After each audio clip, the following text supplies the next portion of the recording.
the people that come see you are and listen to your music, it's a crowd that likes heavy music, generally socially aware, not necessarily message-oriented or anything like that, but that has insight into the songs as well as into the lyrics, and that does stay out of the mainstream.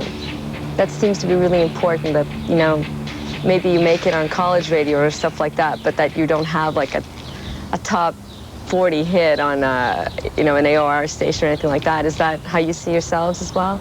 I don't know if it's actually a conscious effort. I just think that there's just a place where we come from and what we understand as being art and something that has substance to us that doesn't fit into that scheme. So I don't think that that'll ever be a problem for us, or it's not even a consideration, you know, trying to stay away from it. It just won't happen because it's just not what we're at. It's not what we are. I mean, it could, but if it did, it would be more by accident. And we play the music that we feel like playing, you know, and that's pretty much where we stand. That's why we do it.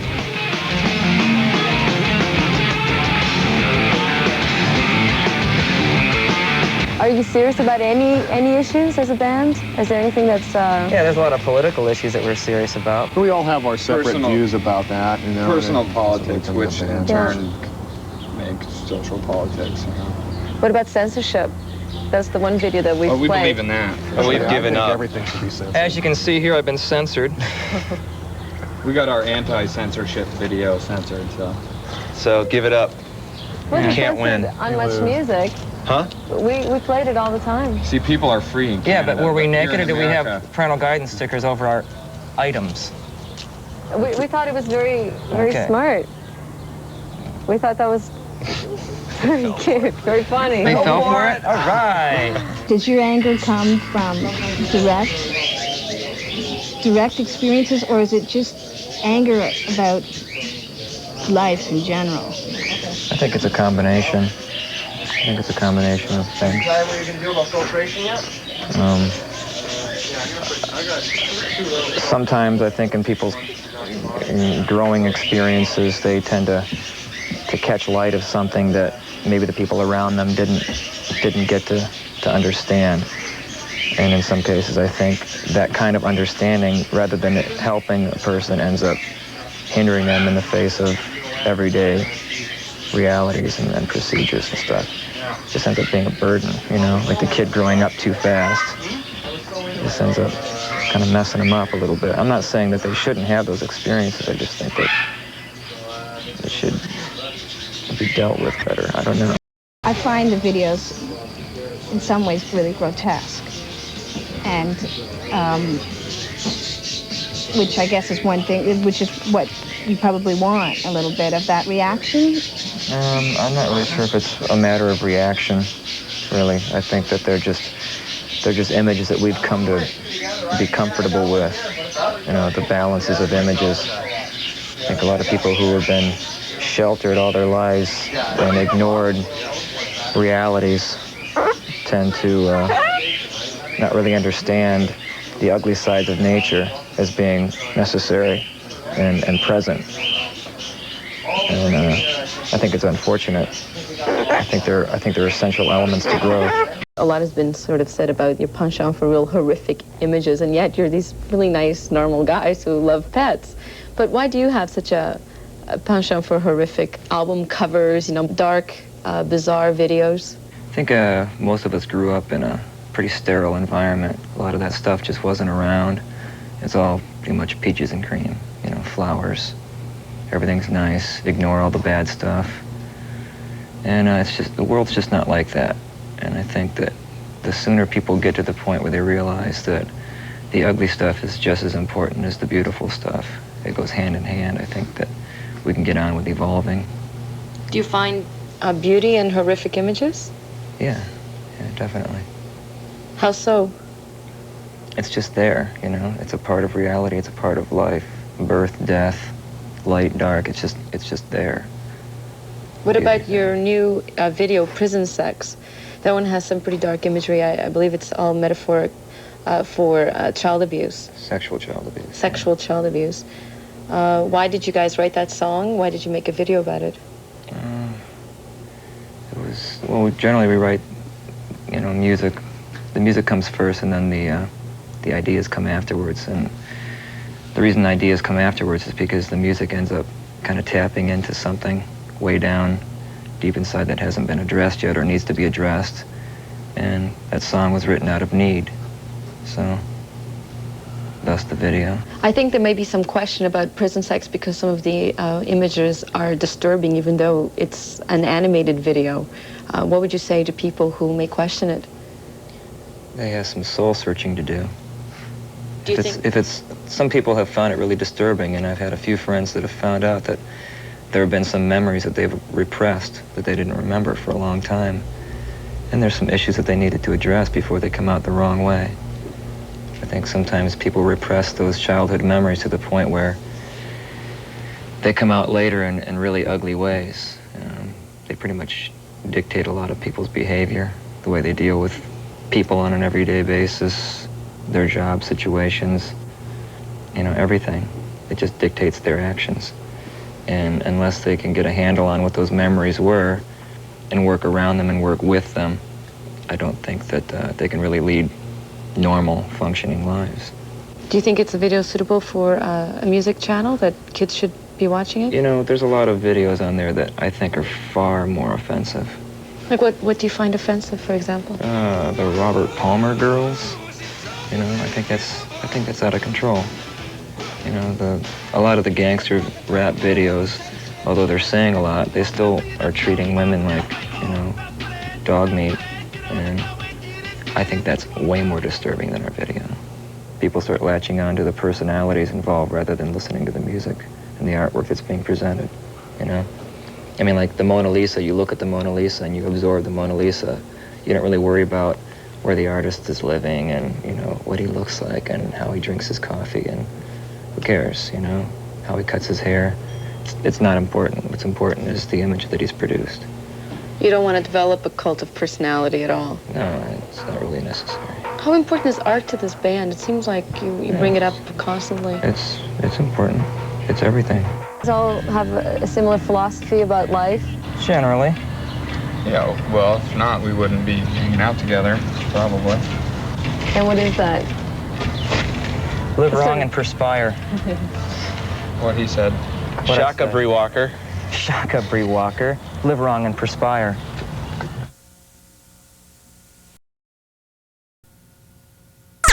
Calls me up to interview him. So he sent you an email? He did. It was pretty strange, actually. That's weird.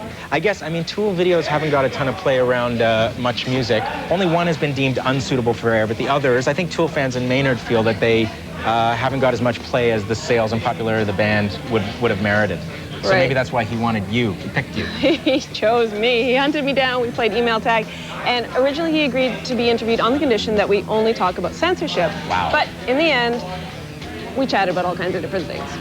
But not enough, I need more. Nothing seems to satisfy. I said, I don't want it, I just need it. To breathe, to feel, to know I'm alive. You got deeper than the water line. Show me that you love me and that we belong together. Relax, turn around, You can use music as a catalyst to do some searching, to do some soul searching, to do some growing, and that's the kind of band that we are. That's the kind of music that we perpetuate. Is more of a soul searching music, something that's going to make you get involved and really do some work. It's not about medicating you and having you click out.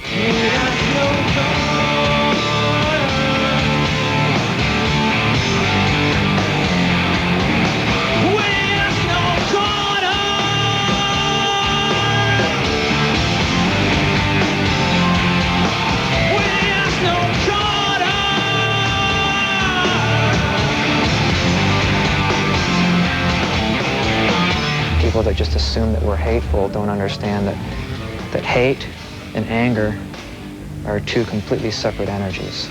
They might have a similar emotional charge to them, but anger is such a much more constructive emotion than hate, and that's what we're more about, is the anger. Not all our music, I'm just saying that particular element. that people see in it.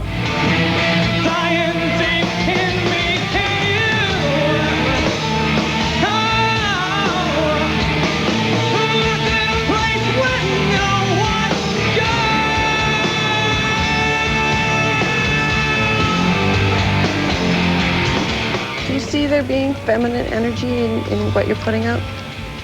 Well, there can only be as much feminine energy as I can find in myself.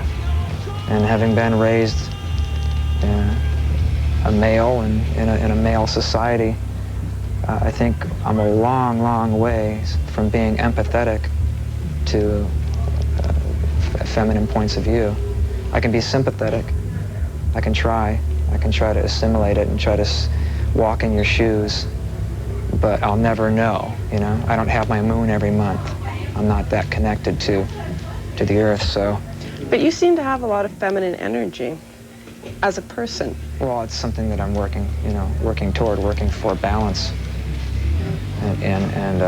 How do you I find it in the music because there's a lot of points of view in the music that tend to be very intuitive and very emotional and very compassionate and in some cases irrational. And I think that's an important movement.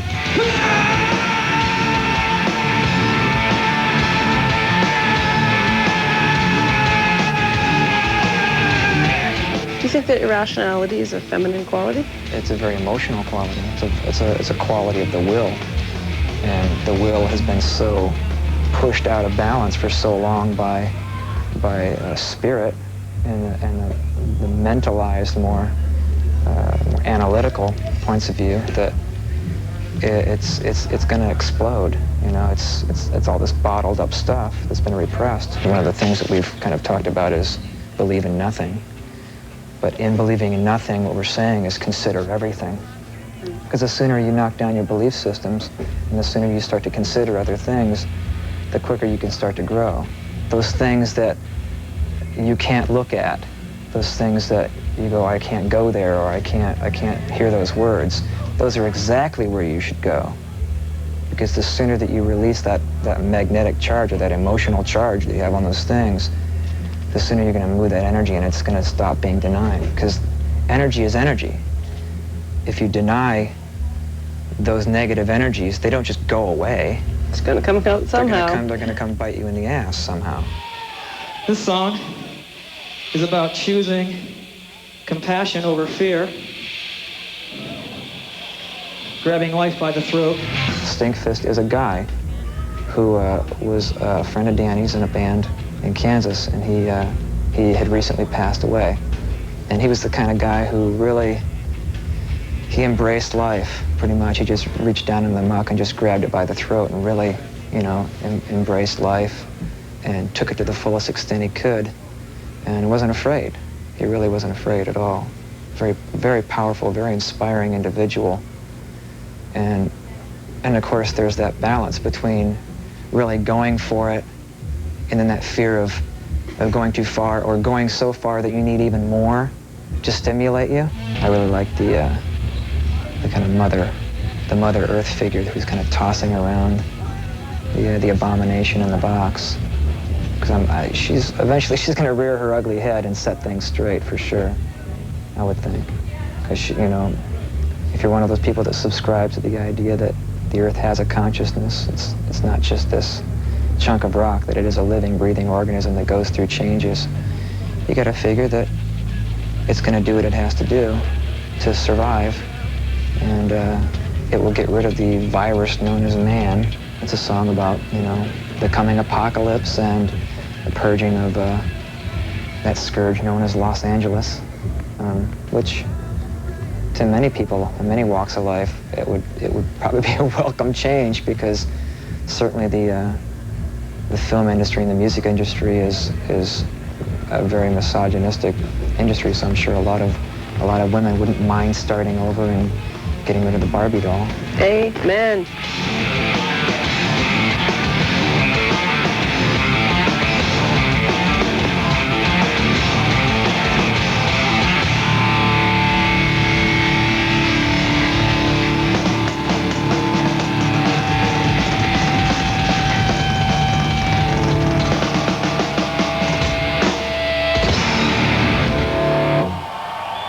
For those of you under the age of 25, we wrote that.